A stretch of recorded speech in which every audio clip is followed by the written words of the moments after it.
Welcome to the Truman Charities podcast. I am Jamie Truman, your host. Today's podcast is for founders of nonprofits and leaders within the nonprofit world.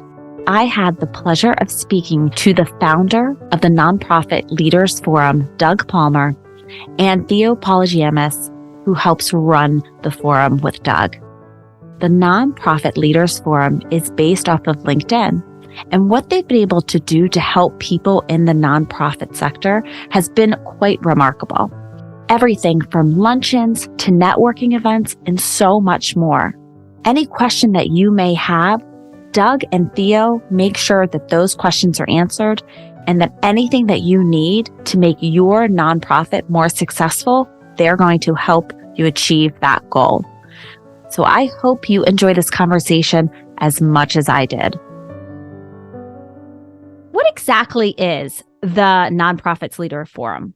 All right, so the Nonprofit Leaders Forum, essentially, it's a group of people that have come together, and the focus is networking, and then also events, happy hours, training sessions, lunch and learns. It's in group that has over 2,000 people, and it's growing. So there's a lot of interest in it, and we started it because we found that there's really not that much in the DC area for leaders of nonprofits to come together and collaborate and just meet each other. So why did you decide to head up this organization? We serve nonprofits in the accounting and finance capacity. So our business is outsourcing the accounting function for nonprofits in the $1 to $20 million budget size space. And it became pretty clear that there's really not that much out there for nonprofits. There's another organization that has something similar, but it's not really the same. And when we started this, the LinkedIn group grew really quickly. We went from a couple of people that joined the group to almost 1,000 in the course of 6 months. Theo, I wanted to know, for everyone that's listening, give me a little bit about your background and why you decided to become so involved within the Nonprofit Leaders Forum. I'm from the DC area. I've grown up in DC proper and live in Montgomery County now. So growing up in DC, I've naturally gotten to know a lot of nonprofits and have always been compelled by many of their different missions. In my previous life, I used to be a banker where I got to know a lot of them. And so over the years, just became understanding some of the challenges and the benefits that they're able to do in the marketplace, for various populations, has always resonated with me. And I've always tried to stay involved in one way or the other, whether it's volunteering on certain boards to enhance or do better in the community. So I joined on LinkedIn and I would like to go to one of these luncheons. Tell me a little bit about the experience, what it would be like, and maybe one of the luncheons that comes to mind to you that was really interesting. So one that was really well attended, we had standing room only. We did it with some of our partners downtown at Bernstein with Michael Lopes. Give a shout out to him. He's been a wonderful partner to our organization. And he's seen the mission and, really embraced it and supported us with bringing, providing some space, but also people to come speak to as well. And at that one, we had leveraged multi-pieces. We had met a technology company, for example, Boodle, which leverages an AI software for organizations to be able to more effectively and efficiently reach out to their audience or to their donors and to their givers, foundations. And really be targeting and really connecting the dots and leveraging the technology to become more efficient and really focus on those that are contributing to their organizations. And so that was one piece of it. Another one was identifying government grants and really being able to do that and figuring out how to respond to grants in the most efficient and effective manner. And then another piece was speaking on how to, the money that comes in, how to have it work for the organizations a little bit more effectively. So what it was is figuring out ways to bring in dollars to the organization, right, in a strategic manner and a more efficient and effective from an operational standpoint using this technology. Another one was maybe more strategic to bring in longer term dollars, reaching out to foundations or to government grants. And then the other one was how, once it comes in, how can you manage it better so that the money works for the organization?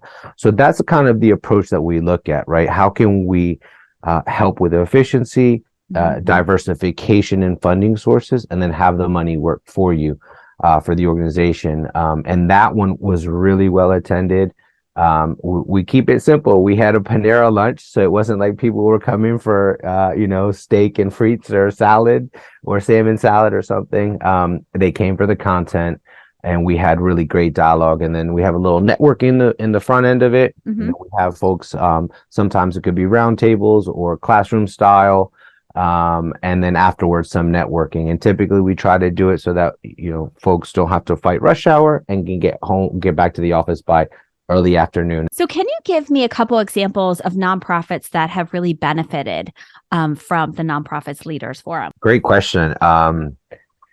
There was one, I remember it was right in the beginning. This one really resonates with me. There's a variety of different causes that I'm passionate about, and one is around reforming our jail system and the way that we go about it. So for example, Bail Fund Project's one of my favorite organizations, get involved with every year. And that's just around the bail industry and how wonky and out of whack I think it really is, right? So it affects people. But there was an organization that was part of our group that had come to some of our events, and then another technology company that we were familiar with. And so during COVID, there was, difficulties that everybody experienced. Was everybody had to stay home. Nobody could keep in touch with.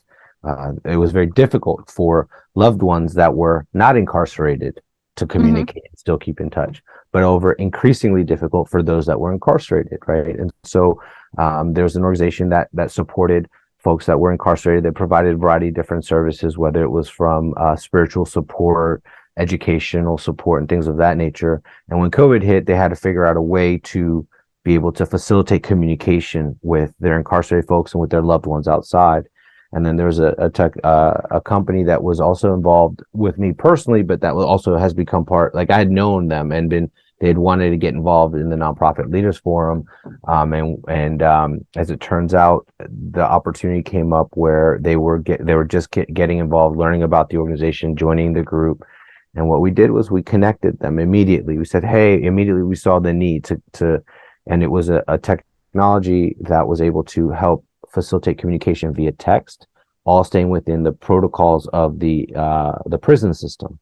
And so it was a prison, the organization was supporting those incarcerated.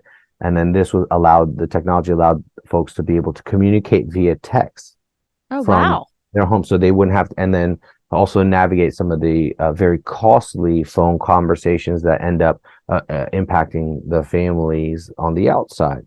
And so at the time, it became even more important than ever, so that loved ones that weren't incarcerated to be able to keep in touch with those incarcerated, because because they were they're in their cells longer during COVID as well. So like, think about the mental health component, right? The continued impact of that. And so anyway, so we facilitated that, and we think that it created, there was a greater good that came out of that down the road, to help scratch the itch of the need that was occurring at the time. Oh my gosh, that's such a great partnership that you guys were able to create. That solved such a large mental health problem that would probably be happening within the prison, or people that are incarcerated or support it, right? I don't know what the end results were. I don't have, I don't have that follow up, but I know that connection and that addressing of the problem to a potential solution would not have occurred had we not had the Nonprofit Leaders Forum. Wow. That's amazing. Is there anybody else that you can think of? I remember also somebody, we get folks that are highly skilled and are always looking to take their talents and work with different organizations or associations. We had somebody that was looking for a job. They had been laid off, and we connected them with someone to help them with their resume, connect the dots with some organizations, able to do interviews, facilitate that, reach out into the network. and ultimately leading to the job, right? Or the job creation that where everybody won, right? So the person was no longer looking for a job. The organization got the talent that they were looking for. And sometimes it's just the diligence and the continued grind to do that. But the support that person got along the way, I think is that was volunteered, that came from volunteers in our organization. Hey, I'll be happy to look at that. Hey, I'd be happy to support that. Which warmed my heart to see that coming from the community, which was great. Oh, yeah. I love to see when people are coming together within the community to network with each other and being able to help one another. And that's such a great example of that. How do you see the Nonprofits Leaders Forum in the future? What do you envision? Well, so we're wrestling with this. And so we're considering turning this in from a LinkedIn group, which now has over 2,000 people, but turning it into really a membership organization where there's a nominal fee that's charged on an annual basis to be able to pay someone to run it. So what have you learned since starting this Nonprofits Leaders Forum? Well, so I already knew this, but I've learned that there's a lot of really nice people, in the DC area that are doing really great things. And when I hear about some of these nonprofits that people run, I'm amazed that these type of missions even exist. And they're really great missions, and it's good to be around people that are thinking that way. Yes, I would definitely agree. Starting this podcast, I've talked to so many different nonprofits, and it's so interesting. There's so much going on in the DMV area. And so say that I decided to join, and how would I join your LinkedIn first? And then second, since I joined your group, what would I expect? What kind of posts do you have? What kind of information? Well, so you have to request to join, and Theo periodically goes through and looks at your profile and will make sure that you're a good fit. We pretty much try not to exclude people, but we want to make sure that it is nonprofit executives or people that are connected with nonprofit executives and leaders, so that we have a group that can really mingle with and discuss the same type of issues and concerns and those type of things. So once you're accepted into the group, then there's a forum in LinkedIn where you can post things. And we have a couple of active posters. We also post content ourselves. And the content not only includes, what people are thinking about for the week, but also upcoming events. You've been doing so many great things for the community, and I absolutely love everything that you're doing here. I was talking to Jerry, my husband, and he was like, it's a really great kind of like think tank for nonprofits and for everybody to come together and help one another out. And it's a way for the community to continue to help one another. Is there anything that you think people should know that we haven't talked about? I think really an important function of what the Nonprofit Leaders Forum of DMV is trying to keep the finger on the pulse through leveraging technology and the platform on LinkedIn. And so the survey is really important. It's a way for the voice to be heard. And it's 2 minutes, but not even. It's just ranking the top, few items, top 5 things that are important to somebody or an organization. So it doesn't take a long time because we've already done our homework on what's important. We're already like digging into some data, right? So I think that the more folks that we can get to chime in on the feedback, because if I have an opportunity to share my voice, I do. And I think it's a great, easy way for organizations to do so.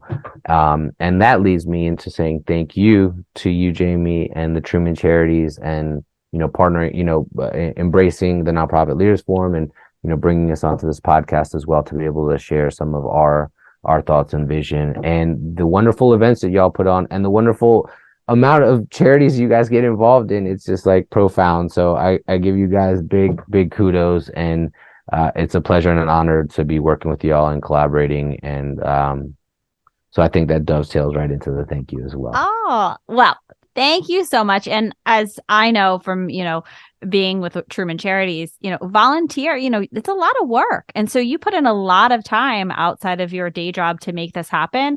And I appreciate you guys so much, because these are the type of I guess, hurdles. There's a lot of hurdles that when I'm talking to founders and people that within that nonprofit space are having, and you guys are tackling them in such a efficient and just really effective way. I'm going to send anyone that's got questions your way that's in that space, because I know that it's just such a great networking for them to learn so much about the nonprofit world. So we thank appreciate you. that. Of course. So thank you again, Theo and Doug. And thank you to everyone for tuning in to another episode of the Truman Charities podcast. Until next time. If you liked this episode, please make sure to rate and review our podcast. That is how more people learn about the Truman Charities podcast and our organization. And to make sure you don't miss any of our future episodes, subscribe. If you'd like to follow Truman Charities, you can follow us on Facebook at Truman Charities, Instagram at Jamie_Truman Charities, and check out our website, trumancharities.com.